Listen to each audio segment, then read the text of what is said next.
첫 시간에 천국 혼인에 관한 말씀을 문자에 따라서 계시록 19장 9절로 10절을 살펴봤고, 이번엔 이제 구체적인 내용이니까 되도록이면 이 한 시간에 마치는 방향으로 빨리빨리 해나가도록 하겠습니다.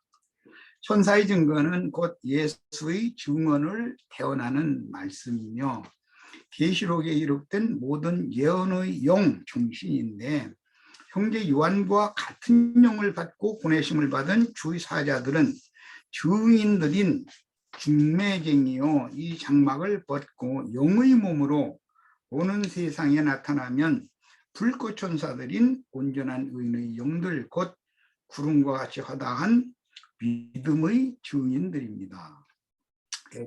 이것은 믿음의 증인들은 이 생에 사는 동안에 믿음의 증인들이 자기 말을 하는 것이 아니죠. 그 영이 말하게 하심을 따라서 말을 하는 것이고, 이미 앞선 선진들이 받은 영을 이어받은 자들이니까 당연히 후배 선지자들이죠. 그런데 영의 세계에서는 그것을 부자간으로도 기록을 한다라는 걸 이미 말씀드렸어요. 이것은 셈족에게만 있는 특별한 문화예요. 이것은요.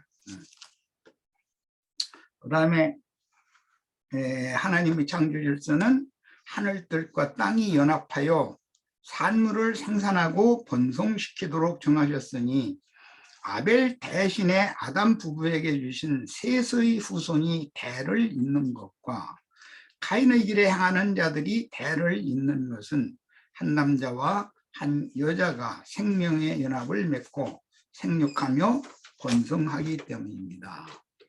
가인도 번성하고 아벨 대신에 주신 셋도 번성하는 것이죠. 그러나 가인의 자손들이 많이 번성하는 건 하나님이 기뻐하시는 뜻은 아니죠.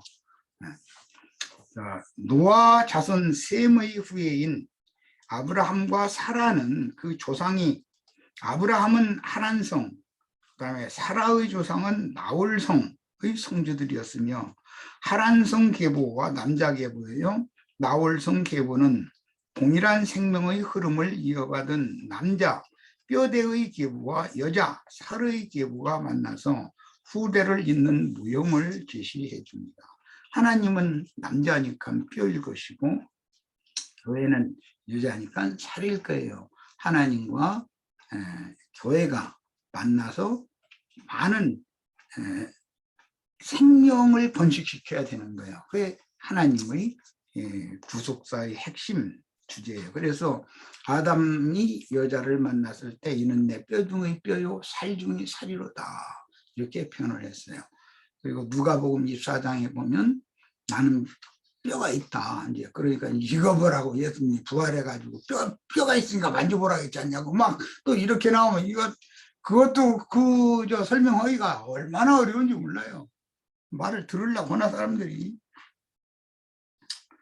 육신의 음식을 먹은 게 아니죠. 당연히 살은 그리스도의 그 영의 계보가 이제 뼈이고, 살은 교회도 대를 이어서 교회가 대를 이어가야 되니까 뼈와 살은 계속해서 대를 잇게 마련인 거죠. 자, 다윗의 후대인 유다 지파내에도 다말의 쌍태 중에 베레스의 계보인 살문과 가나안 여자인 라합의 자손인 보아스와 이방 여자인 룻을 통해서 다윗의 조부 오벳을 낳게 하셨고, 이새의 아들 다윗은 이새의 본초가 낳은 아들이 아니죠. 다윗과 밧세바를 통해서 난 솔로몬과 나손의 계보로 나뉘어졌다가 다윗과 밧세바 사이에 솔로몬만 낳은 게 아니죠. 네 아들이 있는데 솔로몬의 계보와 나손이라고 하는 사람의 계보가 이렇게 흩어져서 예수님의 아버지 뼈대 계보와 예수님의 어머니 살 계보가 만나가지고 예수를 낳게 되는 거죠. 이게 성경의 구속사의 그 뼈와 살의 연합의 흐름을 성경이 말하는 의도가 있다. 마태복음은 뼈대의 흐름, 누가복음은 살의 흐름을, 치료받은 태의 흐름, 하늘과 땅의 양면성을 족보로 이렇게 기록을 해놓은 거예요. 천사는 형제 요한에게 어린 양의 혼인에 관한 이상을 기록하라고 했는데, 뭐 오늘 내가 첫 시간에 뭐 이제 혼인에 관한 것은 이제 쭉 설명했으니까 뭐 기록을 구태에 더 할 필요도 없네. 뭐 이제 형제 자매님들의 신비에다 다 알아서 기록을 해놓고 계셔야지. 오늘날 어떤 사람들이 성경을 강론하는 강해서나 집회 자료 등을 기록하여 자료로 삼는 것에 대하여 무턱대고 반대하는 경향이 있어요. 굉장히 자기가 의롭다고 얘기하는, 성경 왜 쓸데없는 걸 이제 기록을 하느냐, 이제 그런 뜻으로 그럴 거예요. 한 면에는 그게 맞아요. 그러나 한 면에서는 그게 100% 맞은 건 아니다. 모세나 다른 선지자들이 하나님께서 보내신 천사들로 말미암아 이상과 계시를 깨달아 말한 것을 기록한 것이 오늘날의 성경이니, 가령 예레미야 선지자는 하나님께서 보이신 이상들을 예레미야 선지자는 입으로만 증거를 했다는 거예요. 구술하였으며 대필자인 바룩이라는 이 글쟁이가 옆에 있어가지고, 글도 아무나 쓰는 게 아니죠. 상대방의 말을 영의 흐름이 같아야 되니까. 상대방은 가라고 하는 어떤 노선에 입각해서 구술을 했는데 받아 적는 사람은 다라는 노선에서 받아 적어버리면 그건 큰일 나는 거죠. 그것이 예레미야서가 되었고, 로마서는 바울이 구술로 말로 전한 것을 더디오가 대서한 것이며, 기본적으로 모든 성경은 하나님의 말씀을 받은 어떤 인간이 받아 적은 것이 성경이다 이 말이에요. 그러니까 하나님의 계시를 요한이 계시록이라고 하는 글로 적어서 우리에게 줬는데, 이것을 구체적으로 좀 더 설명하고 이해시키기 위해서는 또 후대에 증거를 삼도록 자료를 남기기 위해서는 문서가 남아야 된다 이거예요. 문서가. 말로 하는 것은 그때뿐이고 아무 근거가 안 남잖아요. 한참 지난 다음 몇백 년 지난, 난 그런 말 한 적 없는데 잃어버리면 아무것도 아닌 거지. 그럼 뭐야 그게. 그런데 문서가 딱 남으면 이것은 빼도 박도 못 하는 거예요. 이거는요. 문서가 딱 남으면 이런 증거가 있지 않냐. 네가 이런 것을 자료로 삼아서 이런 거 증거했지 않냐. 네가 이렇게 증거했지 않냐. 증거가 남잖아요. 그거는. 이렇게 문서라는 건 이렇게 중요한 거다. 하나님은 말씀이시고 말씀하시는 하나님이지만 말씀을 받아 적은 문서가 성경이라는 것에 대해서 양면의 인식을 정확하게 할 필요가 있다는 거예요. 그 다음에 사도 요한이 주님과 동행하며 듣고 보고 경험한 것들을 기록한 것이 요한복음이고, 의원이었던 누가는 여러 사도들의 구전과 서신들을 모아가지고 누가복음 사도행전으로 편집을 했어요. 그건 누가라고 하는 형제님이 쓴 글들이잖아요. 그럼 거기에는 주님의 말씀이나 사도들의 행적이, 사도들의 증거가 다 기록이 돼 있잖아요. 자, 그래서 항상 양면이 다 유효적절하게 쓰임만 받는다면 굉장히 유익한 거다. 다만 즉 문서 선교라는 것도 중요하다 이 말이에요. 말로만 전도하는 것만이 중요한 건 아니다. 양면이 다 중요한데, 오류를 범하게 되는 경우는 말로 전도를 해도 오류를 범하면 소용없는 짓이고, 문서로 전도를 해도 그 문서가 오류를 범하고 있으면 그건 잘못하는 일이죠. 이것은 영분별이 중요한 문제인 것이지, 그 말로만 해야 되느냐 문서로 남겨야 되느냐를 가지고 이렇게 따져서는 안 된다. 그런 것은 좀 옹졸한 사람들이죠. 야, 그 다음에 그럴듯하게 가르치나 사실 그의 삶이나 신앙생활의 적용이 자신의 가르침과 일치하지 않는 경우에는 마태복음 23장에서 주님이 증거하고 책망하신 외식하는 서기관들과 바리새인들이 현대 교계의 발람과 니골라당이 되어 모세의 자리에 앉아서 말만 하고 자신이 가르치는 것을 향하지 않는 자들에게 이미 마태복음 23장에서 선고하신 바와 같이 지옥 판결을 피할 수가 없는 것이다. 그냥 가르치는 사명을 행하는 자들이 더 중대한 형벌도 받을 수 있고 더 큰 상도 받을 수 있고 당연히 이제 그런 거예요. 양면성이 다 있는 거죠. 그 다음에 각자 자기 관점을 너무 강하게 주장하는 태도를 버리고 다른 사람들의 견해를 참조하되 성경으로 성경을 대조하며 자신이 이룬 믿음의 분량만큼 조심스럽게 깨닫게 해주심에 따라서 진리를 옳게 분별하며 영적 진보를 이루는 자세가 필요하다. 말씀을 받는 사람이나 말씀을 전하는 사람의 그 영이 그게 중요한 거예요. 어떤 영이냐, 겸손하고 온유한 영이냐, 교만하고 그 돼지 못한 넘어가 버린 전라도 말은 되버려졌다고 그러는데 되버려졌다는 말 알아들으세요? 경상도 분들은 사용을 안 해서 잘 모를 거예요. 저 전라도 말이에요. 이거는 아이고 그년 이거 되버려져 버렸더만 이제 이러지. 되지 않는 짓을 하고 다닌다 이 말이죠. 오지랖 넓게 막 싸다니면서 쓸데없는 짓 하고 다니고 그러죠. 어린 양의 혼인은 정한 기간과 혼인을 향하는 잔치가 있는데 성경의 이해에 따라 빅물을 초과해주고 혼인날을 기다리는 약혼을 한 후에 7년이 지나면 7일 동안 혼례가 거행이 돼요. 이게 야곱이 약혼 기간을 14년, 7년, 7년 두 번 지냈죠. 혼인 기간 7일, 7일 두 번 했어요. 그래서 두 한 해를 취하다 보니까 그렇게 된 거예요. 자, 이것은 세상 교계가 말하는 무슨 죽지 않고 육신의 몸이 구름 어디 속으로 막 이렇게 뭐 기독교 공중 재림한다고 이제 그래서 하는 공중 어디로 가고 싶어요 그런지 몰라 하여튼 공중 구름 속으로 이렇게 막 휴거돼 가지고 공중에서 7년 동안 혼인잔치를 한다 이러고 가르치고 내가 듣기는 기독교계 목회자들의 대다수가 그런 교리를 다 믿고 가르치는 것 같아요. 그런데 나처럼 가르치면 이건 이상한 사람이다 이러는 거예요. 우리가 예수를 처음에 복음을 믿으면 약혼이 된 거죠. 약혼. 그 다음에는 시집갈 준비를 하는 거예요. 약혼한 날부터 저 처녀가 바람 쐬고 다니고 바깥 바람 쐬고 다니고 그러면 안 되죠. 이제 단장을 해야지. 그것은 위로부터는 저서로 덧입는다 이 속사람이. 그래서 온전 게 다 덧입어져서 그럼 시집 가야지. 이 말도 못 알아들으면 이걸 어떻게 할 거예요.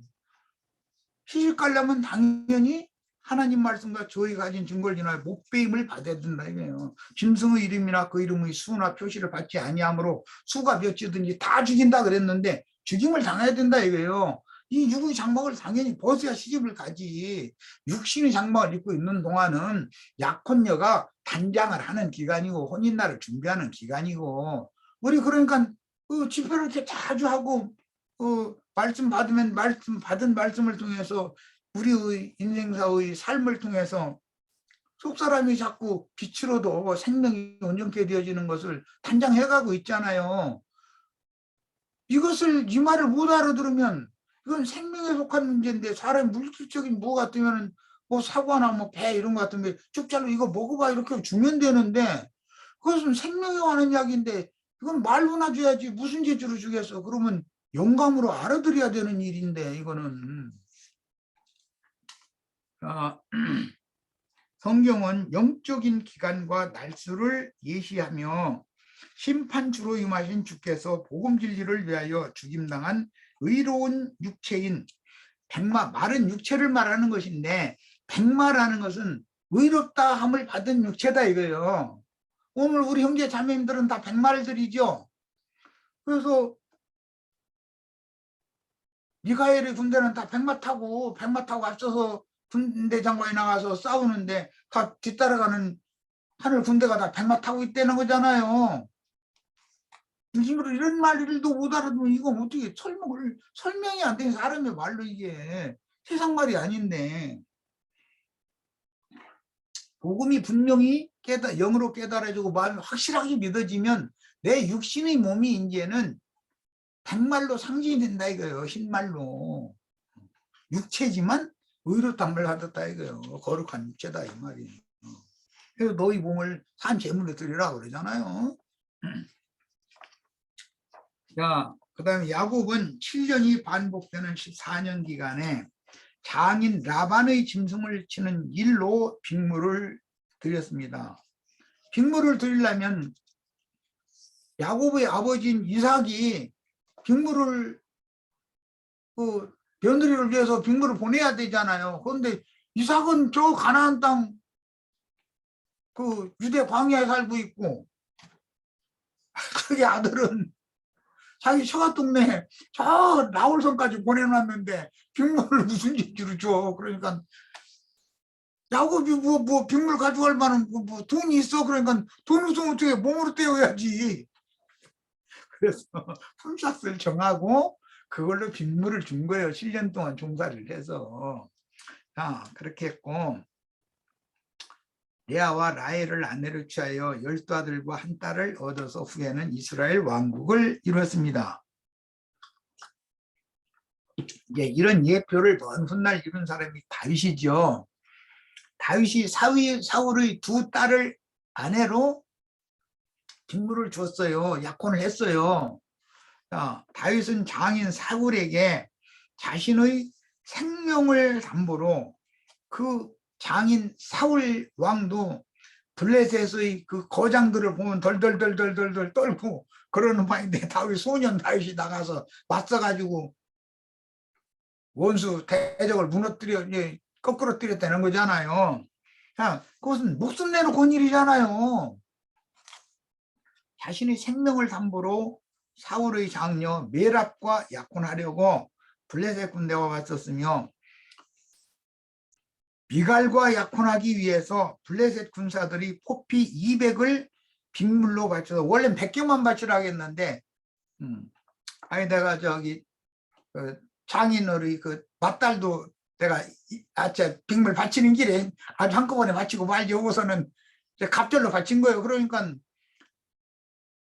블레셋 군대의 포피가 그게 다윗이 사울에게 바친 빅물이다. 이거 빅물. 그건 목숨값이지. 목숨 내놓고 전장에서 성주에서 얻은 건데, 그걸 이제 모하르라고 그래요. 율법을 이뤘습니다. 이런 구약의 예는, 이것은 다 예수님이 어떻게 유대인들을 위한 복음을 전하셨고 이방인들을 위한 복음을 전하셔서 7년 14년 종사를 했는지를 보여준 그림이다 이 말이에요. 이거는 상징이다. 그 다음에 주님께서 이 세상에 구원주로 오실 때 아버지는 아들의 혼인을 배설하였으며, 아까 이미 마태복음 22장 설명했어요. 유대인들과 유대교 지도자들을 여러 번 먼저 초청을 하셨으나 혼인집에 내가 너희를 신부로 취하기를 바란다 해서 초대를 했죠. 유대교 지도자들은 들러리들이고 종들이고, 그런데 지 아내를 삼아버려. 하나님의 아들들이 사람의 딸들의 아름다움을 보고 중매쟁이 노릇을 하려는 게 아니라 자기 아내를 삼아버리는 거예요. 그러니까 그들과 치열한 전쟁을 안 할 수가 없었던 거죠. 내 여자 내놔 그러고 이제 그 다윗도 나중에 하나님이 명실상부한 이스라엘의 왕으로 등극을 딱 시켜주니까 첫 번째 한 일이 뭐예요?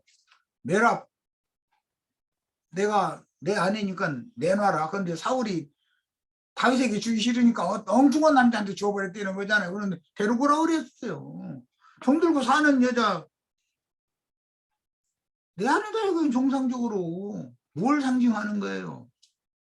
이스라엘이 세상신 마귀에게 주어진 바가 되었지만 때가 되면 이스라엘의 신앙은 회복된다 이거예요. 그럼 그림으로 보여주는 거잖아요. 사울의 장녀는 엄연하게 명분상으로든 무엇든 다윗의 아내지 뭐 멀리까지 울면서 따라왔다고 막 했다는데 그 사람의 아내가 아니거든. 미갈도 다윗이 그 포피 뭐 100개만 줘도 되는 걸 200개나 줘가면서 빅물 내서 산, 다윗은 자기 목숨값으로 산 거거든. 예수님이 당신의 생명을 바쳐서 우리 형제 자매들의 영혼을 사온 거 아니에요. 예수님 거예요 당연히. 그런데 세상진 마귀가 내 거라고 차지하고 있으려고 어림없는 소리 말어. 난 정정당당하게 내가 값주고 산 내 아내야. 그래서 그러는 거예요. 그런데 사울의 두 딸은 다윗에게 정을 부붙였더만 또 보니까 그것도 또 신기한 일이래 또. 거기다 대고 또 메라 말고 저 누구지 동생 이름은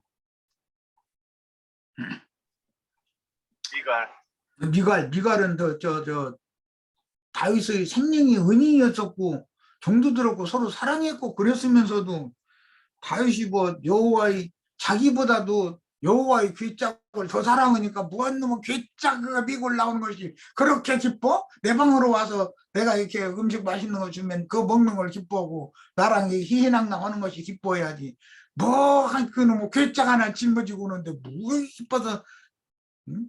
왕이 채식머리 없이 말이야 바지가랑이 다 내려가들 때까지 춤추고 앉아 시기를 하나님을 시기하면 돼야 안 돼요? 우리 김영숙 자매 하나님을 시기하면 안 돼. 아니 육신적인 아내, 육신적인 아내고 여전히 사랑해요. 그렇지만 하나님보다 더 사랑할 수는 없는 거 아니야. 그 다윗이 정상적인 신앙인데 그걸 그냥 내가 당신의 아내인데 말이야. 나한테 와서 축복을 해줘야지. 괴짝 하나 미고 오는 거 보고 뭐 이렇게 기뻐하느냐고. 이러면 안 되는 거예요. 신앙이 그게 너무 그런 거 보고 짱 믿음이라고 세상 교계에서는. 그럼 굉장히 힘들죠.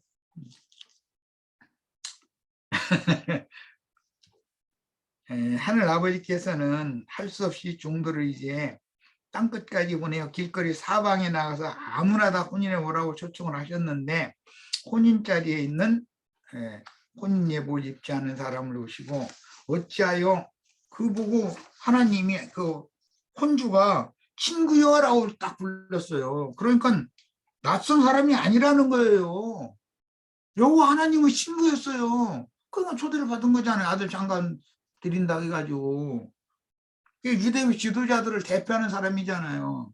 응? 친구요 어찌하여 예복을 입지 않고 이 혼인자리에 참여했느냐. 참말이 하면서 그 수족을 결박하여 사자들에게 명령하기를 수족을 결박하여 박하던데 쳐버리라 그랬다 했어요. 그럼 오늘날 신부 목사님들이 이 얘기를 들으면 뜨끔해야죠. 그런데 뜨끔해요 안 해요? 이게 무슨 소리인지 알아요 몰라요? 신부 목사들은 저희는 당연히 예수님 친구라고 믿는지 뭐 거기 가서 무조건 상 받을 그것만 생각하고 있는지 모르면 어쨌든 그렇게 철석같이 믿어. 그런데 하는 짓거리는 자기가 가르치는 말과 그 가르치는 말을 행하지는 하나도 않아. 손끝 하나 까딱도 안 해. 말만 나불대고 앉았는 거예요. 그런 자들은 지옥 판결을 피할 수 없다고 그랬어요. 모세의 자리에 앉아서 입만 나불대는 자들. 신부 목사들 그러니까 디골라담 노릇해도 안 되고 발람 노릇해도 안 된다니까. 입만 아무리 성경 몇 장이었다고 히브리어가 같다고 헬라어가 같다고 쪼개고 뭐 자르고 해가면서 막 띄었다 붙였다 해서 해가지고 자기 기분 내키는 대로 해서 멋지게 해나가도 다 소용없는 짓이요. 다 소용없는 짓이요. 자기 자신이 생명화가 되어져 그 자기가 아는 것과 믿는 것이 일치가 되어져서 삶이 같아야 되잖아. 그러면 뭐 쉽게 말해서 불쌍한 과부의 두레돈까지 다 받아가지고 구울 거 삼키고 기도해 준다시고 꾹꾹 눌러가면서 기도 막 10분 20분씩 해주고 막 기도해 주는 땀났다게 자꾸 뭐 나한테 통통통만 갖고 와 기도 난 그 사람들 10분 해주면 난 100분 해줄 거야. 그 말 같은 짓들을 해야지 말 같은 짓들을. 그리고 나 만난 어떤 그 목회자들 대부분 목사님이라고 불러드릴까요? 형제라고 부를까요? 그러면 아이 난 아무렇게 불러도 괜찮아요. 대부분 이렇게 말해요. 아이 난 형제도 좋다고 뭐 그래요. 그럼 아무개 형제 이제 자기 예배당 신자들 있는 앞에서 일부러 그런 아무개 형제 딱 잃어버리거든. 님이라고도 안 붙이고 대부분 나보다 동료거나 뭐 동년배거나 나보다 나이가 어린 사람들을 만났으니까 아무개 형제 그러면 이제 막 얼굴 안색이 바꿔져 버려. 나하고 둘이만 있을 때만 하라는 거야. 아니 그게 뭐야 지금. 장난하자는 거예요. 왜 나하고 둘이만 있을 때 형제라고 그러고 응? 그 예배당 신자들 있는 앞에서는 아무개 목사님 그렇게 부르고, 그건 뭐야? 그게 얼마나 위선자들이고 이중적인 인간들이야. 그럼 나는 차라리 난 목사라고 불러주세요 하는 것이 더 깨끗하다, 정직하다. 난 그렇게 말해버려. 무슨 말이야. 내 앞에서는 이렇게 해도 좋다 해놓고 말이야. 그랬더니 뭐 그렇게 그냥 안색이 변해가지고 말이야. 불쾌한 태도를 갖느냐고. 난 그냥 일부러 그래. 그 사람 자기 예배당 자기 전도한 사람들, 모이는 사람들 들으라고 일부러. 나 대구에 가서 어떤 이암무개라는 사람인데 그 사람들 많이 모인 데서 일부러 내 그랬어. 일부러. 이암무개 형제님, 이제 그분 나보다 뭐 나이가 한 살 많으니까 님이라고는 했지만, 그러고는 그 사람들은 암무개 형제 뭐 하는 거 보면 이렇게 하면 되느냐고 막 다 엎드려서 저럴 때 하고 말이야. 강대상에 절이나 갖고 왔냐. 그런 짓 하면 되겠느냐. 일부러 막 다 만부님 들으라고 일부러 그런 거거든. 그럼 그 사람들의 생각은 자기하고 나하고 둘이만 있을 때는 그렇게 불러도 좋다 이거야. 근데 왜 이 무리들 앞에서 그렇게 불렀냐. 이런 식이야. 그게. 그럼 난 막 구역질이나 난 그런 사람들. 쓸데없는 소리고, 내가 이렇게 한다 해서 사람들이 돌이킬 것도 아니고, 천국의 임금은 서한들에게 명하여 그의 수족을 결박하여 바깥 어두운 데에 던지라고 명하셨는데, 이런 비유는 당시에 유대인들은 자신들의 영적 신랑인 주 예수를 배척했고, 그들도 신랑 가질 준비를 하라고 소위 말하는 평신도들한 유대교인들한테 매 절기 때마다 가르쳤을 거 아니야. 응? 절기잔치라는 거, 이거 혼인잔치를 상징하는 거다라는 걸 계속 가르쳤을 거 아니야. 그런데 실제로 신랑이 오니까는 저는 죽여야 된다고 나가버리는 거예요. 이게 정말 너무너무 비밀스러운 거, 이게.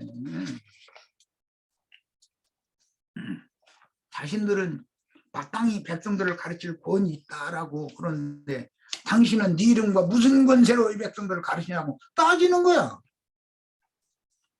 아니,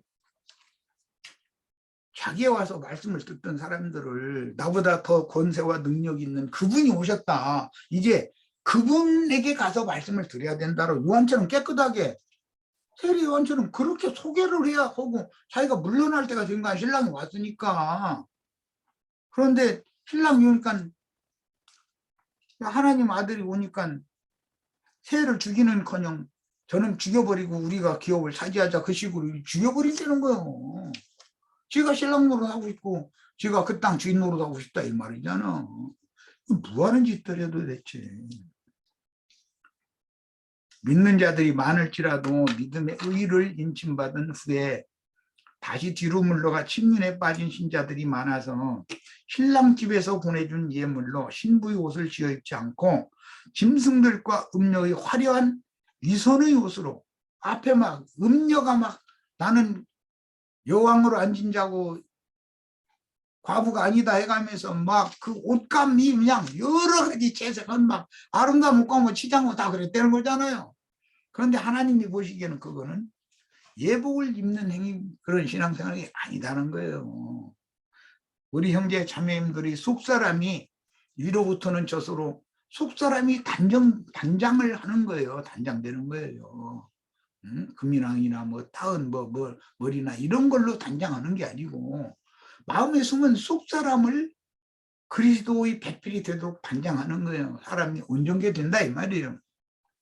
이거를 추구를 해야 되는 거예요. 그런데 이거를 가르치지도 않고 이게 무슨 말인지를 못 알아들어. 얘기를 하면 공휴일 뭐 빨간 날 중간에 어디가 있다 싶으면은 빠짐없이 어떤 권사님이나 동풍이나 있는 집사님이 전화하거든. 꼭두 새벽에 오늘 저기 그냥 약속 잡아놓으시지 말고 제가 어떻게 우연찮게 한 군데 알았는데 그거 무엇을 맛있게 잘하는 데를 알아놨거든요. 거기 잠깐 바람이라 좀 쐬고 오죠 이래. 그러면 목사님 기분 좋은 거지 뭐. 가서 실컷 얻어먹고 올 때는 기름값이나 헐시라고 해가면서 뒷주머니에다 이거 봉투 하나 주는데, 기름값 예를 들어서 5만 원 들어서 5만 원만 주는 일은 절대 없으니까. 그렇게 초대한 사람이면. 나는 누가 그렇게 초대를 해줄 만한 분이, 얼굴 쳐다봐도 뭐 별로 없는 것 같은데. 이게 세상 교회 신앙생활과 예수님한테 누가 몰래 가서 나랑 맛있는 거 먹으러 가자고 초대한 적이 있을 것 같아요? 그 예수님, 우리 둘이만 하는 말이요? 하고서는 그게 있을 법이나 한 말이에요, 그게?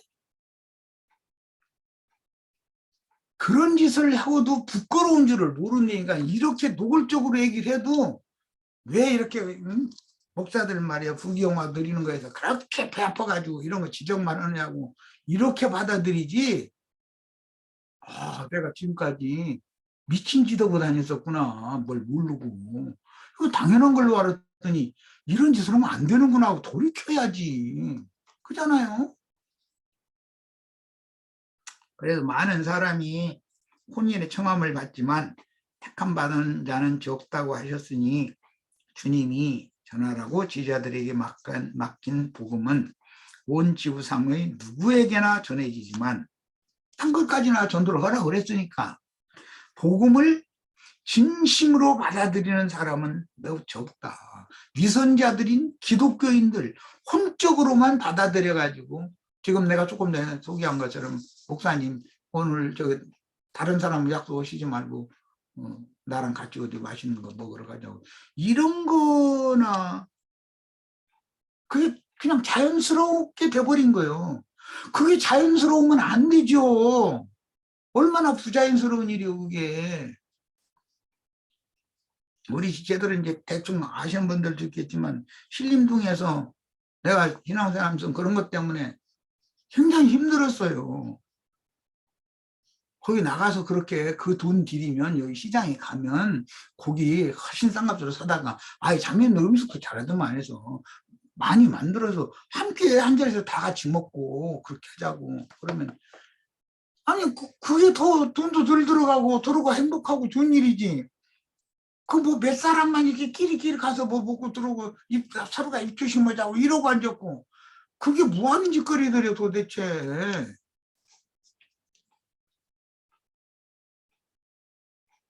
마태복음 22장의 비유에서 본 바와 같이 혼인에 참여하기 위해서는 반드시 그 영과 신부의 초청에 응하고 신랑집에서 보내준 선물로 거룩하고 의로운 혼인 예복을 지어 입고 혼인에 참여해야 하는데, 신부의 옷이 희고 고운 세마포 옷이잖아요.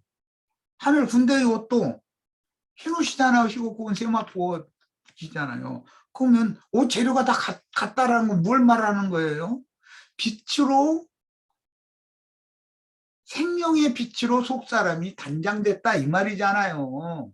부활하시던 날 제자들이 주님을 봤을 때 빛의 모습으로 보여주셨잖아요.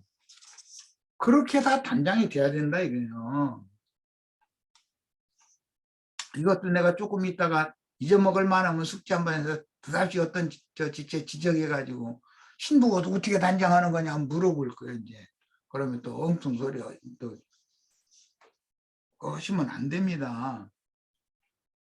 속사람이 생명의 빛으로 충만하게 덧입혀져서, 이제 군사에 오시면 빛의 갑옷을 입을 것이고 신부에 오시면 희고 고운 세마포 옷으로 단장을 할 것이고, 어쨌든 빛의 옷을 입는 거예요. 빛의 세계에 데려감을 받는 것이 신랑 집으로 따라가는 거니까. 하나님의 나라는 햇빛이나 달빛이 쓸데없고 하나님의 영광이 빛이 돼서 비치는 나라라고 돼 있어요, 계시록에는. 그러니까 그 빛을 바라는 사람들이 되어져야만 영광의 성에 들어가는 거죠. 시집을 가는 거죠. 청함을 받은 자라도 반드시 혼인 예복을 갖추어 입되 진리의 말씀을 지키는 신앙인인 성령과 신부가 신앙생활인, 진리의 말씀을 지키는 신앙생활인 성령과 신부가 오라 하시는 곳에서 장자들의 교회 모임을 세우는 건축자들이 되어 혼인예복을 갖추어 입어야 하며 진리의 싸움을 위한 전투 복장을 완전하게 갖추고, 조금 전에 내가 신부의 옷도 빛의 옷이고 전사들의 옷도 빛의 갑옷이다. 빛으로 옷을 입어야 된다. 그러니까 결국은 빛과 어둠의 싸움이 최종 영적 전쟁이라는 것을 알 수 있다 이 말이에요. 그다음에 이 말은 반드시 추수납팔인 영원한 복음이 좀 받을 때 믿음으로 받아서 믿음으로 행해야 하며, 믿음의 시련들이 닥칠 때도 그 신앙을 변절하지 말고 성도가 마땅히 실행해야 하는 장자들의 교회 모임 생활을 통해서 정조를 지키는 신앙생활을 실행할 필요가 있다는 뜻입니다. 진리의 지식을 구비하여 영적 전쟁에 전사로 참여하여 큰 음료의 간부들인 땅의 왕족들, 곧 땅의 상인들인 발람과 니골라 당의 교리와 행위에 맞서서 진리 말씀으로 싸워 이기는 증인들로서 자신을 전제물로 드림으로 중매 사역과 성도들의 옳은 행실을 주님께 하나님이 옳다고 인정해 줘야 되는 거예요. 세상이 백날 옳다고 인정해 줘서 소용없어요. 목사님이 아무리 칭찬해 줘도 그거 다 소용없는 소리예요. 영이 거듭난 지체라도 후에 믿음을 잃고 뒤로 물러가 침륜에 빠진다든지 여러 가지 얽매이 쉬운 죄들을 완전히 벗어버리고 달려갈 길을 끝까지 달리고 믿음을 지킴으로 의의 후사가 되는 데 이르지 못하면 바깥 어둠에 내침을 당할 위험이 있습니다. 하나님의 백성들이라도 이런 위험이 있다는 거예요. 그런데 가라지들은 그건 뭐 말할 것도 없는 거죠. 이미 회개하고 복음을 믿은 성도들이라도 성령이 교회들에게 요구하시는 회개를 하지 않거나 진리를 아는 데 이르지 못한 어린아이 상태로 그날을 맞으면 바깥 어두운 데로 쫓겨나 오는 새 세상에서 염소무리의 세상에 버려둠을 당하고 주 영광에 참여하지 못할 위험이 있습니다. 그런데 마지막 나팔 때가, 즉 한 시대를 종결하고 새 시대로 전환하는 그때가 되기 전까지는 온전케 된 의인의 영들도 음부인학원으로 데려감을 받는 거예요. 그러나 이제 만약에 이 시대, 이 세대가 마지막 한 시대의 종결점이라면 우리는 무덤에 내려갈 필요가 없어요. 장사될 필요가 없는 거예요. 음부에 가지 않고 바로 구름에 앉아서, 흰 구름에 앉아서 추수하시는 주님께로 가는 거예요. 기독교계는 그걸 공중재림이라 그러는데, 공중에 구름에 앉으시니께로 가는 목적이 있어요. 그것은 공중권세 잡은 악의 영들과 전쟁을 하러 가는 것이지,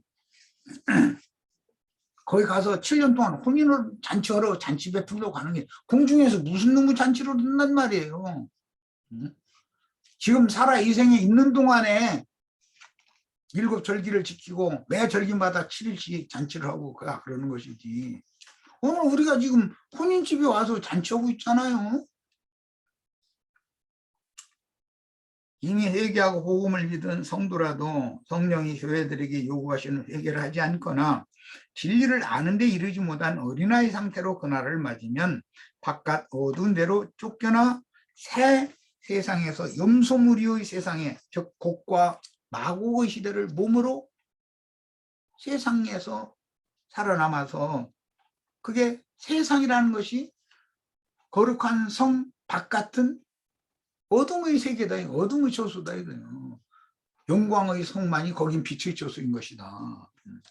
제 사랑하시는 자인 형제 요한은 본문 이하의 말씀을 기록하라는 본부의 말씀을 들었는데, 어린 양의 혼인 기약이 이르렀고 그 아내가 자신을 단장했다는 것과 어린 양의 혼인잔치에 청함을 입은 자들이 복이 있다라는 말씀이 오늘 우리가 나누는 말씀의 핵심이에요. 우리들 정말 복 받았어요. 이미 앞에서 요한에게 말씀하신 것을 기록하여 아시아에 있는 7 교회들에게 보내라고 하여 7 교회들에게 보내신 성령의 편지를 대서하여 우리에게 남긴 글이 기초가 되어 계시록 말씀을 읽는 자와 듣는 자와 그 가운데 기록한 것을 지키는 자들이 복이 있다고 하신 말씀이 시작 말씀입니다. 계시록 시작이 이렇게 시작이 됐죠. 그런데 오늘 신부의 자격을 갖춘 자, 하늘의 전사들의 자격을 갖춘 자들이 복 있다는 거잖아요. 이것을 행해야죠, 우리는 당연히. 원래 하나님은 사람을 창조하실 때 자기 자신의 형상과 모양으로 만들어진 사람인 인자 예수에게 복을 주시며 생육하고 번성하여 온 땅에 충만할 뿐 아니라 모든 생물을 다스리게 할 것을 계획하셨습니다. 복받은 사람이 생육하고 번성하기 위해서는 반드시 그 생명의 씨를 심고 가꾸는 터전인 여자를 배필로 얻어야 되는데, 이 여자는 그리스도의 배필된 여자는 태를 치료받은, 땅이 고침을 받은 여자인 거예요. 더럽혀진 상태의 여자가 아니죠. 아담의 배필로 정해주신 여자를 마귀가 미혹하여 더럽혔으며 더럽힘 당한 여자가 자신의 본 남편도 금령의 실과를 먹게 하여 씨와 밭이 모두 변질됐어요. 창세기 내용이에요. 더럽혀진 씨와 밭에서 생산된 사람들은, 그것은 예수님의 천국교회에서는 악한 자가 가라지 씨를 덧불였다 그랬죠. 가라지 씨와 악한 밭, 네 밭 중에 세 밭은 다 좋은 밭이 아니었잖아요. 거기다 가라지 씨가 덧불여지면 가라지가 훨씬 더 많이 나오게 마련이겠죠. 그럼 말할 것도 없는 거예요. 혈통과 육정과 사람의 뜻으로 말미암아 모든 인류는 하나님의 저주를 짊어지고 세상에서 번식되었으므로 하나님의 기쁘고 선하신 계획을 이루기 위해 그리스도를 세상에 보내어 새 일을 하신 내용이 성경의 중심적인 구속사입니다. 창세기 2장 4절 이하에 기록한 그 말씀은 새 일을 하는 거다 이거예요. 예창조의 일이 아니고. 예수님이 오셔서 지금 크고 두려운 새 일을 행하시는데 성령이 우리들에게 지금 새 일을 행하고 계신 것이잖아요. 사내를 모르는 처녀의 태에 말씀의 씨로 잉태되고 출생하신 분은 오직 예수 그리스도 한 분뿐이니 이 세상에 그 누구도 말씀의 씨로 처녀의 태를 통해서 태어난 사람이 없고, 아담 세계의 모든 인간은 흙사람의 씨와 밭을 통해서 세상에 보내심을 받았으므로 구속과 거듭남이 요구되며 영적 양육을 받아서 장성한 사람들이 되어야 합니다. 그러니까 율법 시대 안에서 자신들은 의롭다고 여기고 있고 자신들은 모든 것이 부족한 것이 없다고 여기고 있고, 이런 사람들이 하나님이 보실 때는 구원 얻은 육체가 하나도 없었다는 거예요. 유대교인들이 그렇게 무려 4000년 동안 하나님을 열심히 섬겼는데도. 육신의 몸을 입고 사는 이 세상 사람 중 그 누가 나는 가장 깨끗하고 맑은 하늘에서 내리는 진리와 생명의 말씀인 생명수의 물에서 가장 거룩한 생명의 씨로 말미암아 태어나서 출생의 근원부터 무죄자로 이 세상에 태어났다고 자신을 증거하겠는가. 육신의 생명을 잉태하는 태는, 그것은 거룩한 물이 생명수가 뭐 많은 물에 뭐 양식을 던져라, 뭐 식물을 던져라 그래서 왔는데 이제 씨를 뿌리라 이 말이요. 물속에다가 씨 뿌려. 그런데 하나님 보시기에는 흙탕물이야 거기가 전부. 육신의 모태라는 건. 그래서 다윗이 그걸 깨닫고 나서 내 어머니가 나를 부정한 중에서 나를 잉태해가지고 낳았다 그랬어요. 그러니까 성경 말은 의도를 알아야, 육은 육이고 영은 영이, 이건 전혀 세계가 다른 거예요. 육신의 몸에 육신의 씨가 심어져서 난 자녀 사람으로서 내가 뭐하다고 하는 거, 뭐 이만희 장길자 뭐 박명호 얘기할 것도 없죠. 그런 사람보다 난 세상 말로 참 한숨스러워. 그 뭐하는 짓들이야 그게. 저희 아버지 저희 어머니가 그러면 성씨를 박아무게 이아무게 그렇게 하지를 말든지, 하나님 그 이만희가 하나님만이 하든지 뭐 말씀만이 하든지 뭐 그렇게 성질을 그렇게 바꾸든지 뭐야 도대체. 나의 생명은 그 근원이 죄의 사람이기 때문에 인생으로 산다는 것 자체가 이 세상의 갖가지 어둠의 일들인 죄악을 보고 듣고 먹고 마시는 것이며, 이미 죄와 허물로 그 양심상으로는 죽은 상태로 나서 무덤 사이에 사는 군대 귀신 들린 자인 것입니다. 그러므로 모든 사람이 구원의 복음인 진리의 말씀을 듣고 마음으로 깨달아서 주 예수를 구원의 주로, 주와 그리스도로 믿어야 되는 거예요. 제일 중요한 거예요, 이게. 그래서 미로부터 다시 나서 동일한 생명의 물로 잉태될 때도 모태의 그 물속에 씨가 심어져 가지고 내가 잉태해서 태어난 거예요. 그 뭐 우리 어머니들인가 다 잘 알 거예요.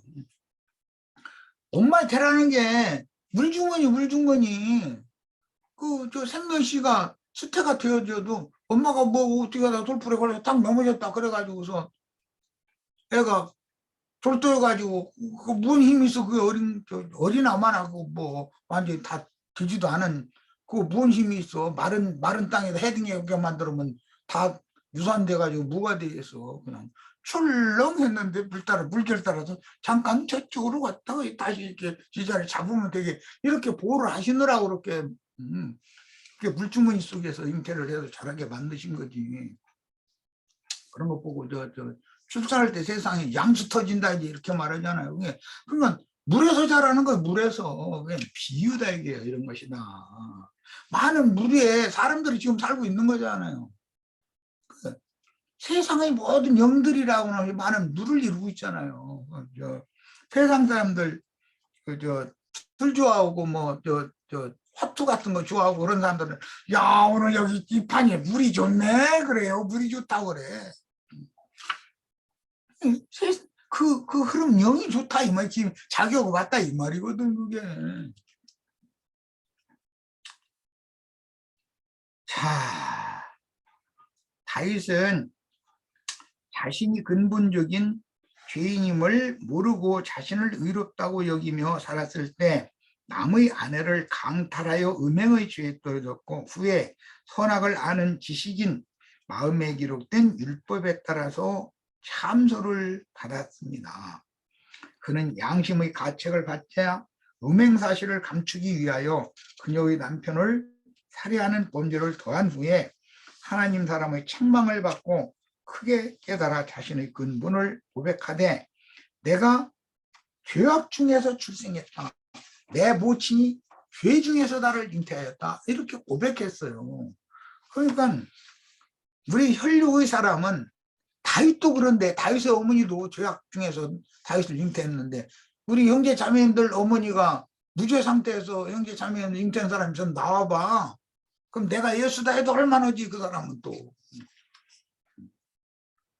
육신을 입고 이 세상에 태어난 모든 사람은 이미 죄악 중에 출생되는데 육신의 아비와 어미의 연합으로 말미암는 생명의 잉태와 출생은 혈통과 육종과 사람의 뜻으로 말미암는 육체로 탄생되는 것이다. 육으로 난 것은 무조건 육이에요.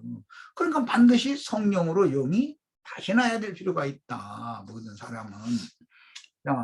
육체 속에는 죄가 거하고 있으므로 본질상 진노의 자녀가 되어 하나님의 축복을 잃고 오히려 저주 아래 태어나 저주를 짊어지고 살다가 죽은 후에는 심판을 받아야 합니다. 하나님은 육신의 저주를 짊어지고 태어난 모든 인류의 고통을 아시며 불쌍히 여기는 자비의 아버지이시므로 저주의 육신을 입고 이 생에 사는 동안 그리스도의 구속을 통해서 죄의 거처인 육체 곧 탈타로스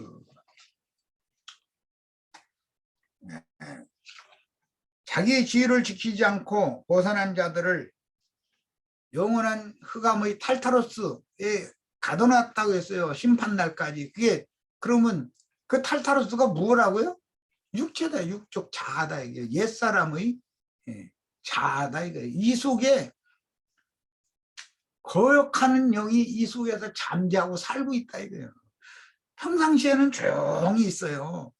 그러다가 어떤 상황이 오면은 예를 들어 길 가는데 뭐 사과 상자가 하나 이렇게 눈에 띄는데 이렇게 겉으로 슬쩍 보니까 10,000원짜리가 이렇게 슬쩍 삐져나왔어. 그러면 저기 가다가 차 딱 세워버려. 뒤차오다 와서 부딪히거나 나발거나 것 없이. 그거 죄치하다 싣고 가려고. 발동을 하는 거죠, 그게.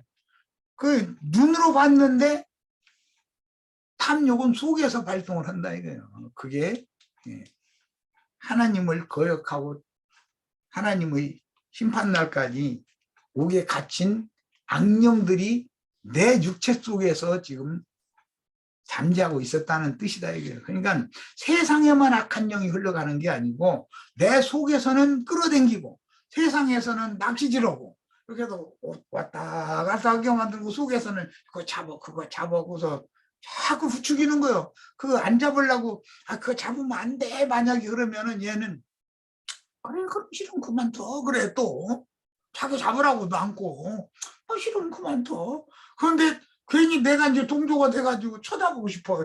그거 그냥 가자니 궁금해 이놈 것도 못 벗어난다는 거예요 이게. 악의 영들은 세상에만 있는 게 아니에요. 각자 속에 있어요. 속에서는 부추기고 밖에서는 왔다리 갔다리 미끼가 왔다리 갔다리 이러고 꼼짝 못하고 사람 당하게 돼 있다.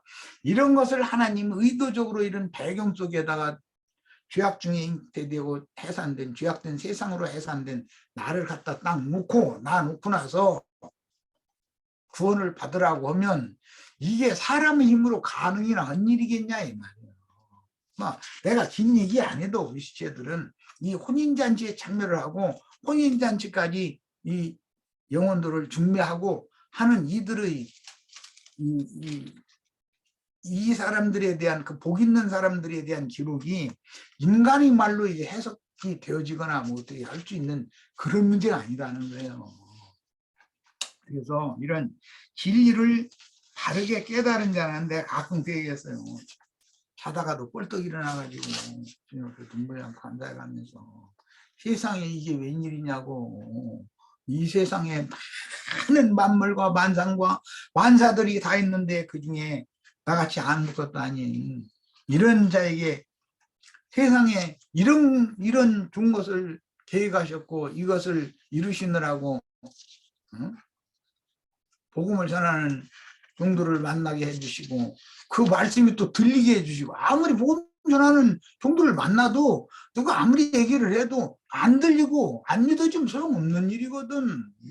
이게 깨달아져 가지고 영으로 빛이 와가지고 마음이 이거다 하고 인생의 목적과 인생의 의미와 가치를 이거다 이제 거기서 딱 잡게 만들고 이게 보통 문제가 아니죠. 이게 우리 형제 자매님들 오늘 이 시간을 통해서 우리 형제 자매님들 매사에도 기독교인들도 감사하라고 그래요. 그러지만 우리는 우리 일상생활 가운데서 좋은 것으로 공급하는 것 때문에만 감사하는 것이 아니라 복음이 들렸고 복음이 깨달아서 마음에 믿어졌다라고 하는 것은 감사를 넘치도록 하셔야 됩니다. 이게 작은 일이 아니에요. 지금 우리가 나누는 계시록 19장 이런 얘기 복잡한 얘기 한다 해가지고 이런 얘기 말씀 나누면 어떻게 성경을 그렇게 그 몇 절 불과 몇 줄 3절 가지고서 말이야 이렇게 2시간씩이나 말이고 그 사람 참 입담도 좋대 이럴 거야 아마. 시간이 거의 다 된 것 같은데 뭐 자료는 한두 페이지가 남았지만 말하고자 하는 의도는 이제 거의 다 마쳤으니까 제일 중요한 것은 복 있는 사람, 복 받은 사람이 다 될 것을 축복하고 오늘 말씀 모두 마치도록 하겠습니다. 예, 아멘. 마칩니다.